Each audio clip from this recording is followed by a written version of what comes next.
Are you ready to finally launch your business online, but you're wondering how long it's going to actually take to get your website up and running? Well, don't worry, because in this video, I'm going to break down exactly what goes into a business site, how long it typically takes, and then I'm going to address as many questions as you can possibly have about taking your website from 0 to 1. So first off, let's actually define what a business website is.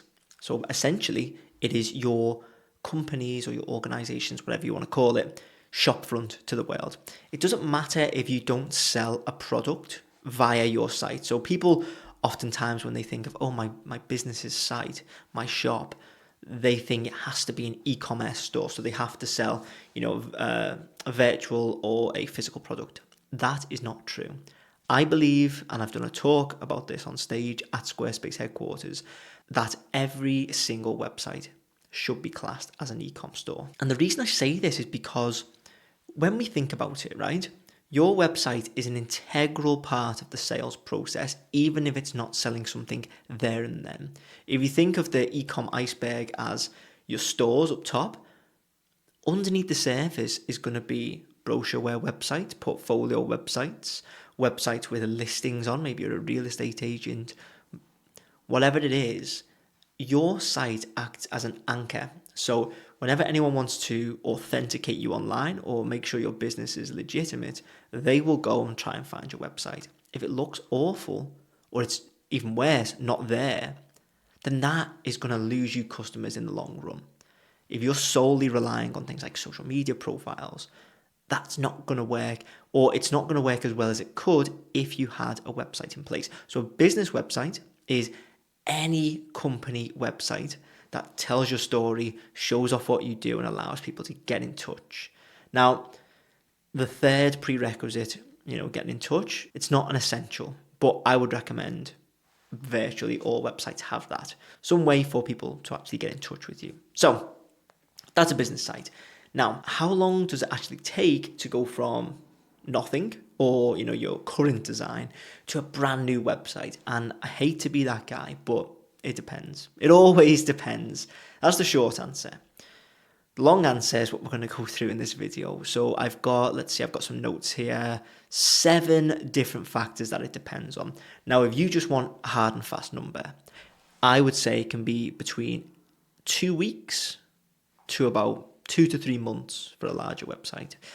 Now, that doesn't help anyone because, again, that is such a wide spectrum, and this is why we have to go into the details. So without context, that answer is, pointless. So what I'm going to do is break it down.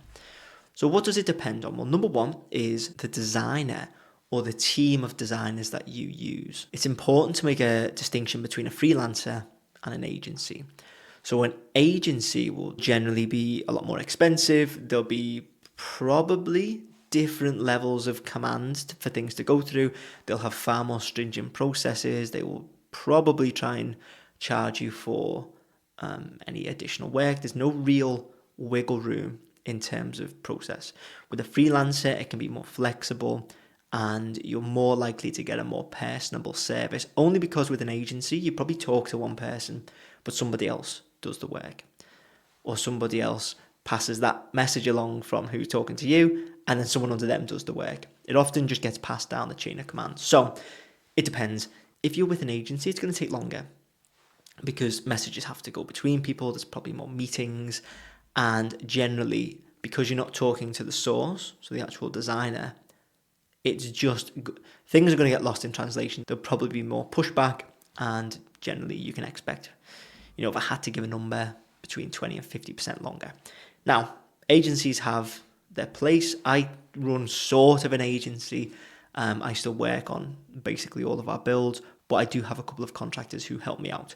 That said, I still am on the side more so of a freelancer. So with a freelancer, you are going to talk to the person who's designing your site. It's going to be cheap. And because of this flexibility, you're going to be able to get it done sooner. Number 2 is going to be the platform that you're using. So I use Squarespace. If you've seen my channel, obviously you will know that I'm all about Squarespace. I think Squarespace is the best thing since sliced bread.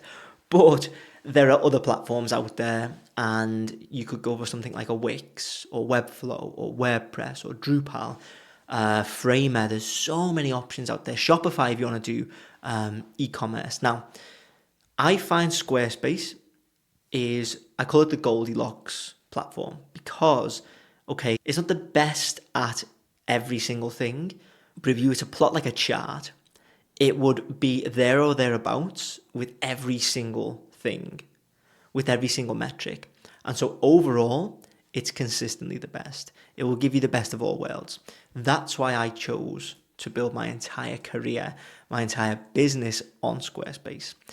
If I didn't believe in it, I wouldn't do it. But to come back to the point, timings will entirely depend on this.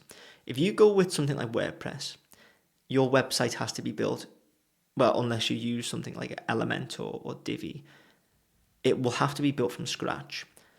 These generally, and I am making generalizations in this video, but it will take longer. Something that maybe a Drupal, or I think Ruby on Rails is one. These are custom platforms. They will take longer, they will cost more. Something like Squarespace or Wix, they're going to be quick to iterate. Now, I build custom websites.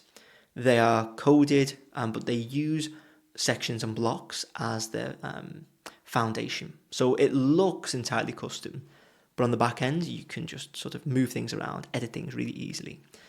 And that's the beauty of Squarespace is, let's say you feed back to me or one of my team members, something can be done straight away.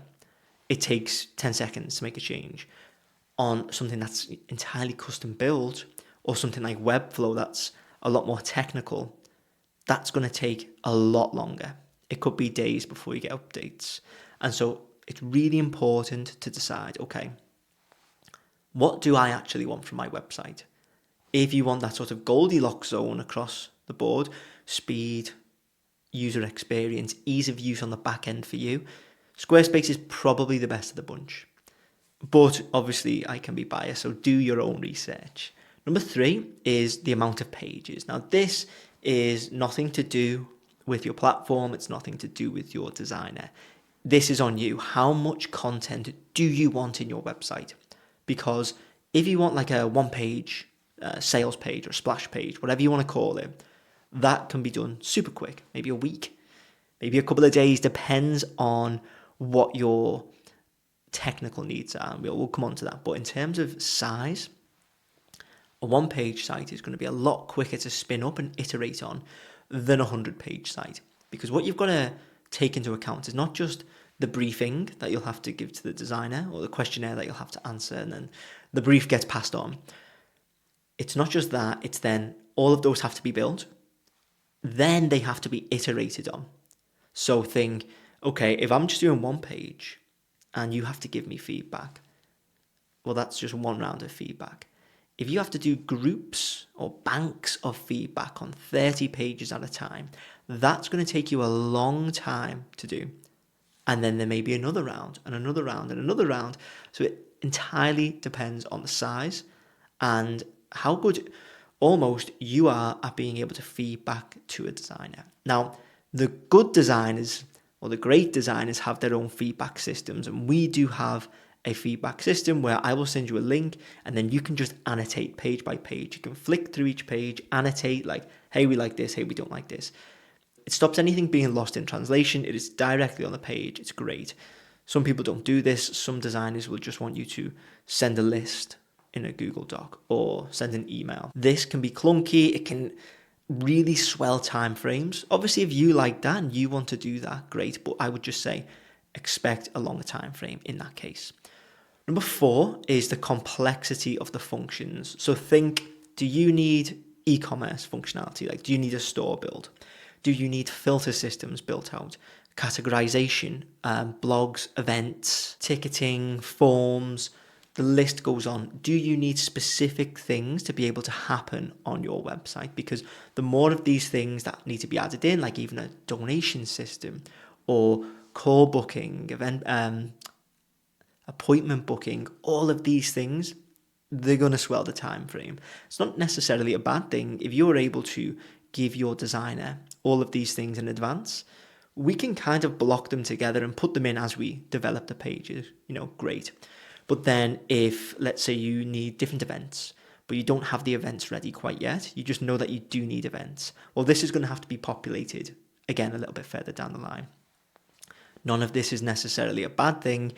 It's just so that you know, okay, this probably is going to require another round, could be another few days, could be a week.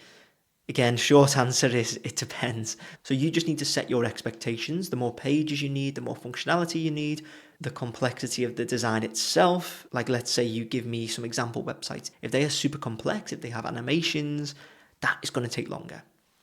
Again, just to say, this isn't me having a moan. This is just me setting expectations of the more you need, the longer it takes. And all of this sounds very common sense, but sometimes you just don't know what you don't know. And so what may be obvious to me or obvious to some designers is, okay, obviously yeah, of course, this is going to take a while.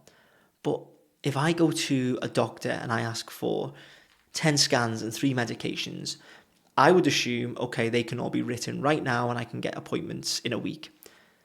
Well, in reality, all of these different scans, maybe at different hospitals, they may have to dispense the medication and go through paperwork, and that may take 3 weeks or 4 weeks. And so the whole process of getting the scans and getting the medication may take, 3 months. I didn't know that. And so it's the same with design. It's completely fine that you are not sure how long these things take. It's important to communicate with your designer and get an idea of, well, okay, what am I actually requesting? Is what I'm requesting difficult to do? Will it take a long time? If time is of the essence for you, okay, tell the designer. But if they feedback and say, hey, these things are going to take a long time, maybe you can work out a phased plan. So, hey, phase 1, we need to launch in a couple of weeks. What is doable within 2 weeks? And you can build this structure into a project. Hey, maybe we launch with just the sales page. Then maybe we add the e-com store, then event ticketing, then a contact page, then a portfolio page. Then we'll add the filters in and code something to look even better. Just think of it as an iterative process. If you want to work long term with a designer, great. Ideally, the best designers will coach themselves out of a job. So when I hand over, and we'll come on to communication in a minute, but when I hand over to a client, I will give them a full, it's called Loom. So it's like a screen recording software. I'll walk through your site and tell you, hey, you need to do this. This is how you change a page, text, colors, whatever it may be. And so you would never have to hire me again. That's just a complete tangent, but if you are working with a designer and they do give you this, just know that that is a good designer. If they don't, maybe just ask them for it, because sometimes some designers just don't think about this. Now, next is your communication. So we've kind of touched on that in the last point, but it's really important that you are communicative and punctual with your communications to your designer. Because if a designer brings you a homepage mock-up within 2 days, amazing. But if you then don't feed back for another 2 weeks, obviously the time frame is going to swell. So if you set deadlines, you need to make sure that your feedback comes in a timely manner. So, 1 or 2 days to get comments over. Make sure that you're putting things back onto the designer's plate as quick as possible to be as close as possible to the deadlines that you set. Make sure that they know exactly what the functions are that you want on the website, the design language that you want, the brand assets that you have, the copy, the video, the imagery, all of this.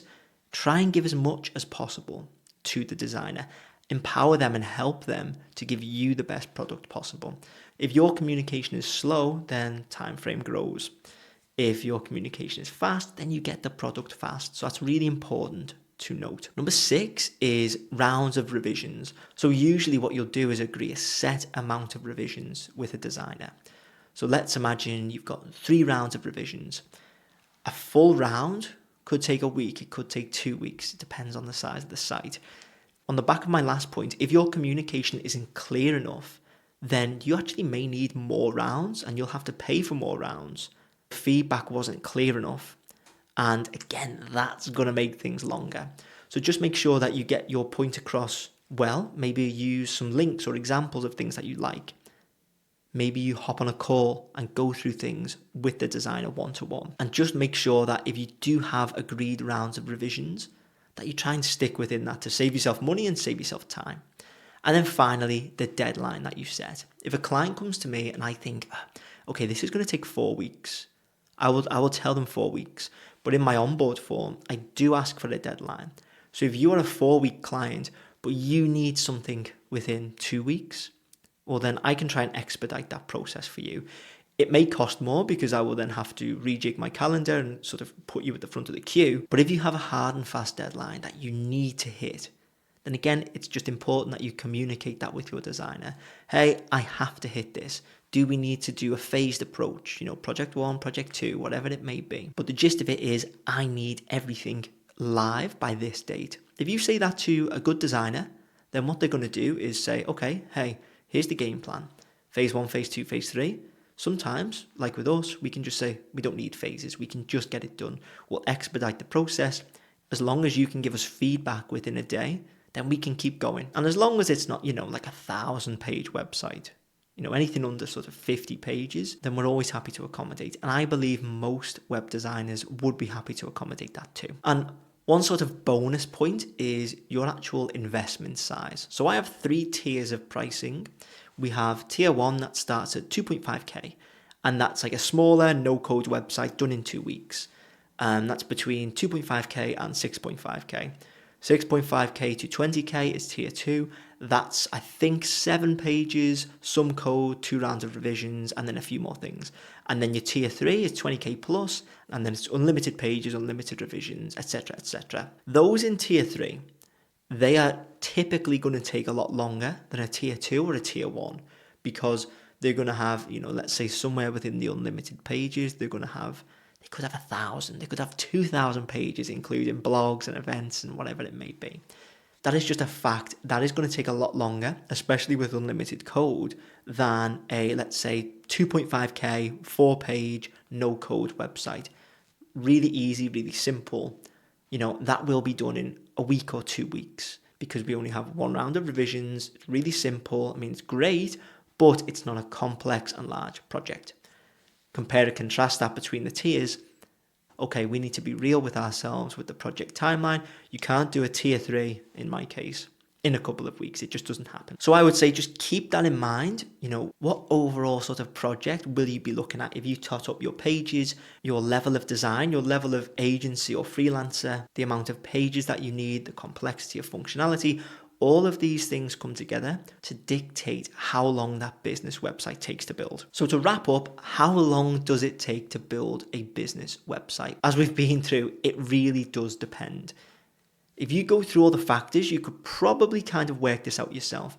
But if you want me to help estimate the time frame on your website, or you want to work directly with me, no matter what your needs are, we can help you get there. So if you're ready to start building your dream business website, drop a comment below, or you can click the link in the description and that's going to take you through to my website. You can either get in touch there or you can schedule a free intro call. And finally, if you enjoyed this video, please make sure to leave a like and hit subscribe. And don't forget, if you want to help your business stand out online, you can hire us to build your website below.